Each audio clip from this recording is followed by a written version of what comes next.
Hello everyone, how are you.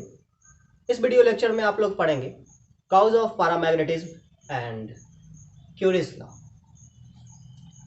देखिए, paramagnetic substances ऐसे substances हैं जिनमें इंडिविजुअल एटम्स का अपना एक नेट मैग्नेटिक डाइपोल मोमेंट होता है। Unlike diamagnetic substance, the individual atoms of A paramagnetic substance have a net magnetic dipole moment. तो इंडिविजुअल एटम्स के पास जो है अपना एक नेट मैग्नेटिक डाइपोल मोमेंट तो है, लेकिन फिर भी there is no bulk magnetization. Paramagnetic substance के लिए बल्क मैग्नेटाइजेशन जो है वो जीरो है। कारण थर्मल एजिटेशन के कारण ये एटम्स जिन्हें अब आप मैग्नेटिक डाइपोल मान सकते हैं, है ना, क्योंकि हर एक एटम के पास अपना एक नेट मैग्नेटिक डाइपोल मोमेंट है, तो इन्हें आप मैग्नेटिक डाइपोल मान लीजिए। अब ये जो डाइपोल्स हैं ये रैंडमली डायरेक्टेड है, रैंडमली ओरिएंटेड है। किस कारण से? थर्मल एजिटेशन के कारण, थर्मल मोशन के कारण। थर्मल मोशन के कारण जो है इन मैग्नेटिक डाइपोल्स का जो ओरिएंटेशन है वो अलग अलग तरह से है। कुछ इस तरीके से है कि बल्क मैग्नेटाइजेशन यानी कि नेट मैग्नेटाइजेशन जो है आपको जीरो मिलता है।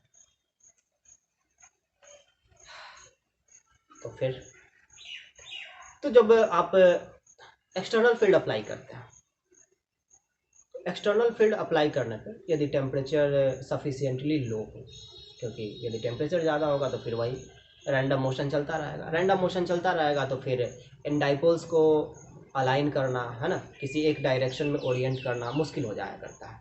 ओके, फिर से समझिए, यदि टेम्परेचर सफिशिएंटली लो तब एक एक्सटर्नल फील्ड के हेल्प से इन डाइपोल्स को आप किसी एक डायरेक्शन में ओरिएंट कर सकते हैं।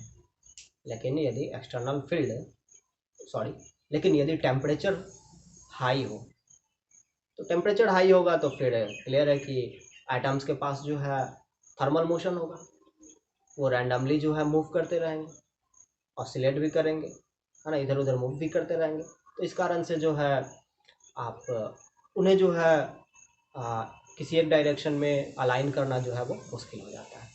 तो at sufficiently low temperature this magnetic dipoles can be aligned in the direction of external field.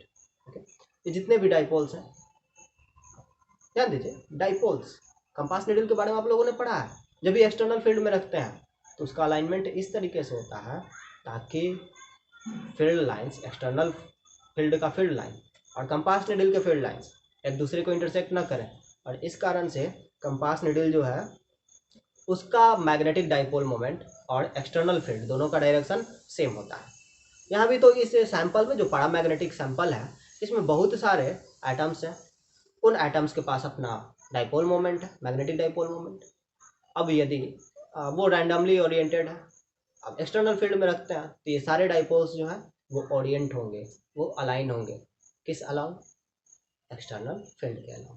ठीक है, कुछ ऐसा था। एक पैरामैग्नेटिक सबस्टांस का सैंपल ले लेते हैं। यहाँ पे एटम्स का हालचाल कुछ इस तरह का है, कोई खबर नहीं कौन किस डायरेक्शन में है ना,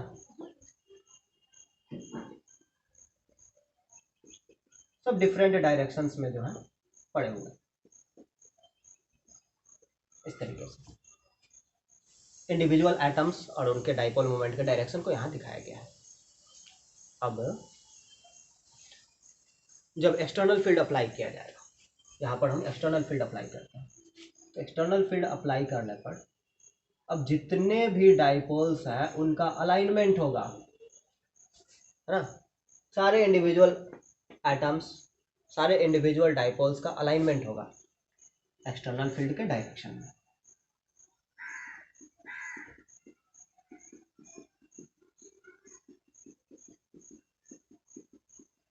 ठीक है, और इस कारण से जो है मैग्नेटिक फील्ड जो है वो इंक्रीज कर जाता है। लेकिन फिर भी देखिए, पैरामैग्नेटिक सबस्टांस, ठीक है, और रैंडम मोशन जो है वो तो चलता ही रहेगा।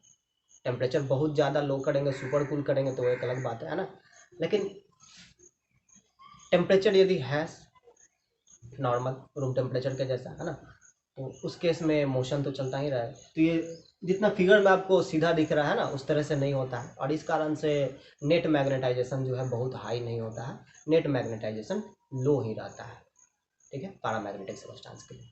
तो आप लोगों ने समझ लिया काउज ऑफ पैरामैग्नेटिज्म। अब देखिए, जैसे जैसे आप टेम्परेचर लो करेंगे और एक्सटर्नल फील्ड के वैल्यू को इंक्रीज करते जाएंगे, वैसे वैसे पैरामैग्नेटिक सैंपल का मैग्नेटाइजेशन इंक्रीज करता जाएगा, लेकिन एक डिफिनिट वैल्यू तक। उस वैल्यू को हम लोग कहेंगे सैचुरेशन वैल्यू, MS। राइट, फिर से समझिए, आप एक्सटर्नल फील्ड के वैल्यू को इंक्रीज करते जा रहे हैं और टेम्परेचर को लो करते जा रहे हैं, टेम्परेचर को घटाया जा रहा है और एक्सटर्नल फील्ड को बढ़ाया जा रहा है। तो मैग्नेटाइजेशन जो है पैरामैग्नेटिक सैंपल का वो बढ़ता जाएगा, पैरामैग्नेटिक सैंपल का मैग्नेटाइजेशन इंक्रीज करता रहेगा, लेकिन ये इन्फिनिटी तक इंक्रीज नहीं कर सकता है, एक सैचुरेशन वैल्यू तक इंक्रीज करेगा। सैचुरेशन वैल्यू का मतलब क्या हुआ?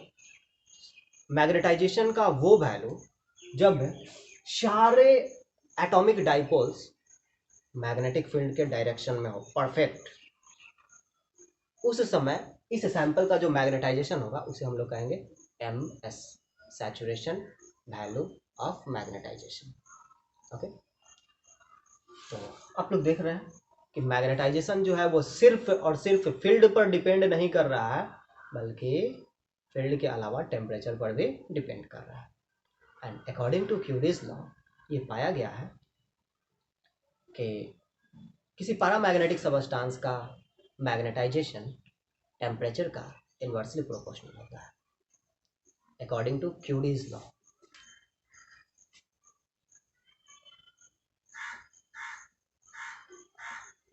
Magnetization of a paramagnetic sample is inversely proportional to temperature of the sample, right? और इसके अलावा आप लोग जानते हैं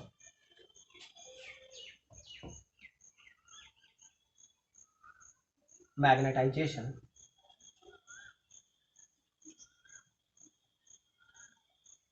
is proportional to external field. वैसे आप लोग ये जानते हैं magnetization is proportional to magnetic intensity of magnetizing field, और H जो है H is defined as B outside upon mu naught. तो आप कह सकते हैं magnetization is directly proportional to external field, right.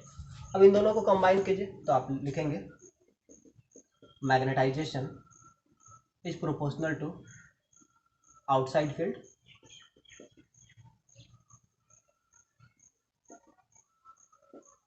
Upon temperature. Magnetization is equal to C B outside by temperature, जहाँ पर C जो है क्यूरीज कांस्टेंट है। C क्या है? क्यूरीज कांस्टेंट, और ये जो इक्वेशन मिला ये आपको क्यूरीज लॉ से मिला। ओके, फिर से ध्यान देंगे आप लोग, एक पैरामैग्नेटिक सबस्टेंस के लिए उसका मैग्नेटाइजेशन सिर्फ अप्लाइड एक्सटर्नल फील्ड पर डिपेंड नहीं करता है, बल्कि टेम्परेचर पर भी डिपेंड करता है। And according to Curie's law magnetization is inversely proportional to temperature, जिससे आप लोग को ये रिलेशन मिलता है magnetization is equal to C outside field upon temperature. इसके बाद मैग्नेटाइजेशन को आप लोग लिख सकते हैं magnetic susceptibility into H vector is equal to C, और B आउटसाइड को आप लोग लिख सकते हैं mu naught H vector upon T। यहाँ से H वेक्टर कैंसिल हो जाता है, तो आपको मिलता है magnetic susceptibility is equal to C mu naught upon T। इसका मतलब ये हुआ कि किसी पैरामैग्नेटिक सबस्टेंस के लिए उसका मैग्नेटिक ससेप्टिबिलिटी सिर्फ उसका नेचर नहीं है, बल्कि टेम्परेचर पर भी डिपेंड करता है। किसी भी पैरामैग्नेटिक सबस्टेंस के लिए उसका मैग्नेटिक ससेप्टिबिलिटी उस मटेरियल का नेचर नहीं है ना, उस मटेरियल के नेचर पे ही डिपेंड नहीं करता है, बल्कि टेम्परेचर पर भी डिपेंड करता है। टेम्परेचर इंक्रीज करेंगे तो मैग्नेटिक ससेप्टिबिलिटी डिक्रीज करता जाएगा, और टेम्परेचर को डिक्रीज करेंगे तो मैग्नेटिक ससेप्टिबिलिटी इंक्रीज करता जाएगा, राइट। तो इस लेक्चर में आप लोगों ने पढ़ा cause of paramagnetism and Curie's law. तो इस लेक्चर में इतना ही, थैंक यू।